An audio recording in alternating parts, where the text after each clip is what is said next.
بسم اللہ الرحمن الرحیم۔ السلام علیکم ورحمۃ اللہ وبرکاتہ۔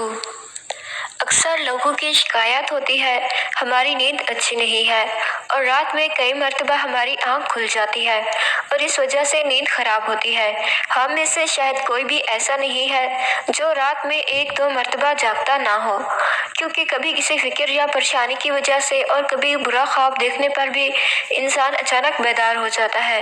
کبھی اس چیز کا مشاہدہ کیا ہے کہ رات 3 سے 5 بجے کے دوران آپ کی عموماً آنکھ کھل جاتی ہے اور اس لمحے کے دوران آپ اچانک سے جاگ جاتے ہو۔ یقیناً بہت سے لوگوں کے ساتھ ایسا ہوتا ہوگا، شاید ہم نے کبھی غور نہیں کیا کہ ایسا کیوں ہوتا ہے۔ تو آج کی اس ویڈیو میں ہم آپ کو یہی بتائیں گے کہ ایسا کیوں ہوتا ہے، کون ہے جو آپ کو اس وقت نیند سے جگاتا ہے، کون سی وہ جگہ ہے جس سے آپ رات کے اس مخصوص وقت میں جاگ جاتے ہو، کون اس وقت آپ کو بار بار پکار رہا ہوتا ہے، اس کی وجہ کتنی خوبصورت ہے کہ آپ بے اختیار سبحان اللہ کہہ اٹھیں گے۔ آگے بڑھنے سے پہلے آپ سے گزارش ہے کہ اس ویڈیو کو لائک کر دیں۔ خواتین و حضرات، دنیا میں ہر امیر و غریب، نیک و بد کو قدرت کے قانون کے تحت دکھوں اور غموں اور پریشانیوں سے کسی نہ کسی شکل میں ضرور واسطہ پڑتا ہے اور دنیا مصیبتوں اور غموں اور پریشانیوں کا گھر ہے۔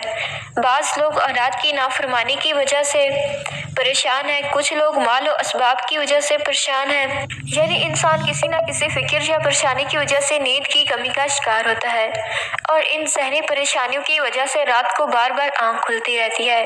لیکن عموماً ایسا ہوتا ہے کہ رات مخصوص وقت یعنی 3 سے 5 بجے کے دوران ہم اچانک سے جاگ جاتے ہیں اور گرمیوں میں یہ وقت بدل جاتا ہے، اس لمحے ہم اچانک جاگ جاتے ہیں۔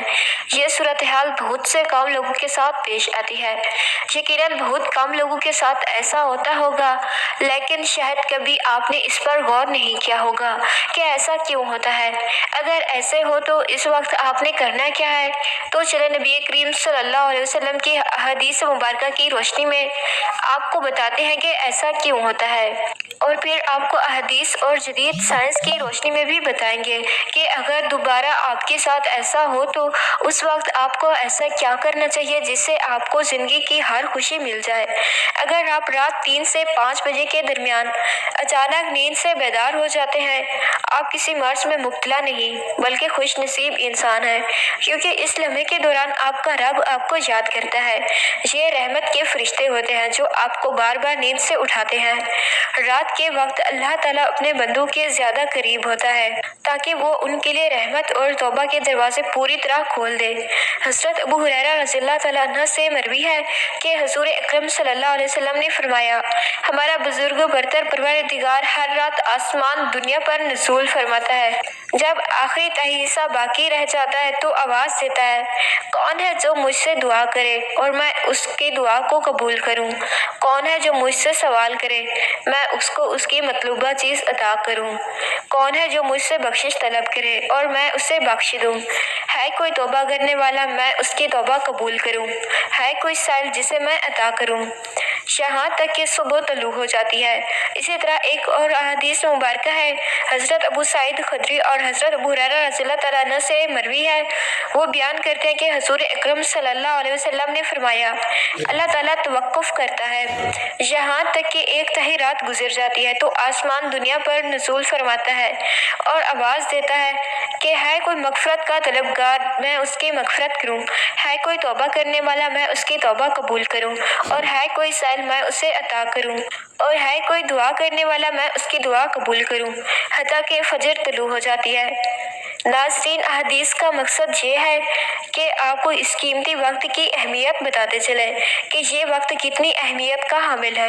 جب ہمارا مالک خود ہی آواز دیتا ہے، مانگ لو مجھ سے جو بھی اس وقت مجھ سے مانگنا ہے، اگر آپ کی آنکھ 3 سے 5 بجے کے دوران کھل جاتی ہے تو فوراً اٹھ جائیں اور اپنے رب سے اپنے لیے مانگ لیں۔ اور ان فرامین کا سائنسی فائدہ بھی آپ کو بتاؤں گی، کیونکہ ہمارے ہاں بعض لوگ ہر چیز میں سائنسی وجوہات ڈھونڈنے کی کوشش کرتے ہیں۔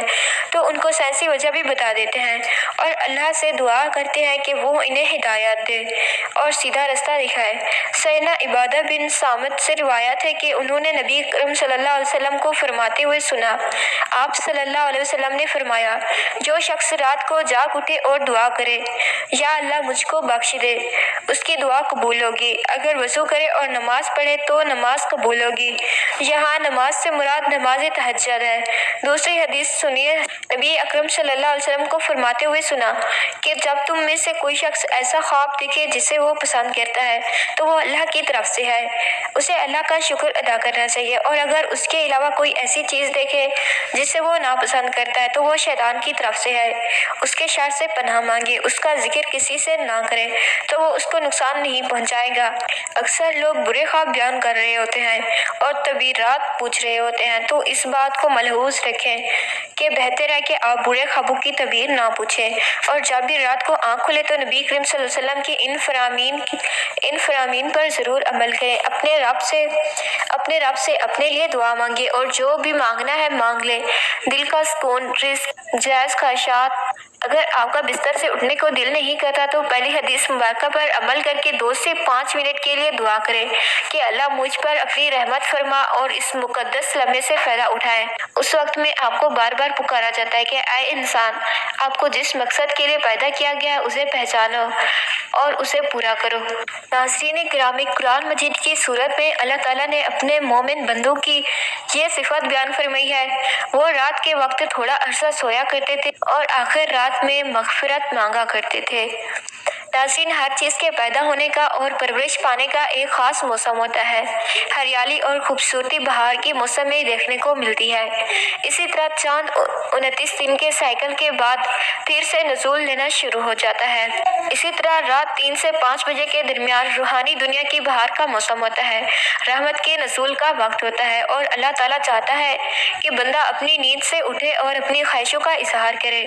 اس وقت رب کائنات تمام خزانے بانٹنے کے لیے بےتاب ہوتا ہے، اور اس لمحے کی فضیلت صرف اسلام ہی نہیں بلکہ اس کے تمام مذہب سائنٹیفک تھیوری بیان کر چکے ہیں، اور سائنسدانوں نے بہت ریسرچ کے بعد لوگوں کو اس بات سے آگاہ کیا ہے کہ صبح سویرے اٹھنے کے بعد سب سے پہلا کام ایکسرسائز کرنی چاہیے، نماز پڑھنی چاہیے، اور جدید سائنس بھی کہتی ہے کہ نماز ایک بہترین ایکسرسائز ہے۔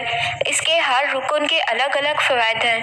نماز سے جسم کی تمام بیماریاں ختم ہو جاتی ہیں، اس لیے نبی کریم صلی اللہ علیہ وسلم نے 1400 سال پہلے جو حکم دیا، آج اربوں روپے خرچ کر کے سائنس اس کو سچ ثابت کرنے لگی ہے، لیکن کچھ لوگ اب بھی اسلام میں کیڑے نکالنے پر گمسان ہیں اور ہمیشہ منہ کی کھاتے ہیں۔ اگر آپ کی اسلام میں آنکھ کھلتی ہے تو ضرور اٹھیے، وضو کیجیے تاکہ آپ اچھی طرح جاگ جائیں اور پاک ہو جائیں، یا کچھ دیر کے لیے لمبے لمبے سانس لیں، زور سے ہوا کو باہر نکالیں تاکہ آپ کے جسم سے بیماریاں خارج ہوں۔ چند رکعت نماز پڑھیں کیونکہ نماز سے آپ کی ایکسرسائز ہو جائے گی، اور سجدہ کرتے وقت جب آپ نیچے کو جھکتے ہیں تو دماغ کو زیادہ خون ملتا ہے۔ نماز میں سجدے کی حالت میں بندہ مومن کے لیے اللہ کی بندگی کے حوالے سے بہترین حالت ہے اور یہی دعا کے لیے سب سے اچھا موقع ہے، اور ایسا کیوں نہ ہو کسی مومن کے لیے اپنے رب کے سامنے عاجزی اور بزدلی کو اختیار کرتے ہوئے اپنی پیشانی کو جھکانا اور اس کے قدموں میں رکھ دینا بہت محبوب ہوتا ہے۔ اس کے نتیجے میں اللہ تعالیٰ اپنے بندے کو بہترین سے نوازتا ہے اور اپنے قرب کا شرف بخشتا ہے۔ رات کو 3 سے 5 بجے کے درمیان آنکھ کھلنے کے پیچھے کیا اشارہ ملتا ہے اور یہ اچھا شگون ہے یا نہیں؟ رات کو 3 سے 5 کے درمیان کا وقت تہجد کا وقت ہوتا ہے۔ اس وقت انسان کی آنکھ کیوں کھلتی ہے؟ تہجد کے بارے میں حق تعالیٰ کا ارشاد ہے، اور رات کے کچھ حصے میں تہجد پڑھ لیا کرو جو آپ کے حق میں زائد چیز ہے۔ کیا عجب ہے کہ آپ کا رب آپ کو مقام محمود میں جگہ دے۔ مقام محمود مقام شفاعت کبریٰ ہے، جس پر قیامت کے دن فائز ہو کر آپ اپنی امت کی بخشش کرائیں گے۔ مذکورہ ارشاد کی روشنی میں مسلمان کو چاہیے کہ رات کو جس وقت آنکھ کھل جائے وضو کر کے 2 رکعت، 4 رکعت، 6 رکعت یا 8 رکعت جس قدر طاقت اور فرصت ہو، دل کی رغبت ہو، پڑھ لیا کریں، تہجد کا ثواب مل جائے گا۔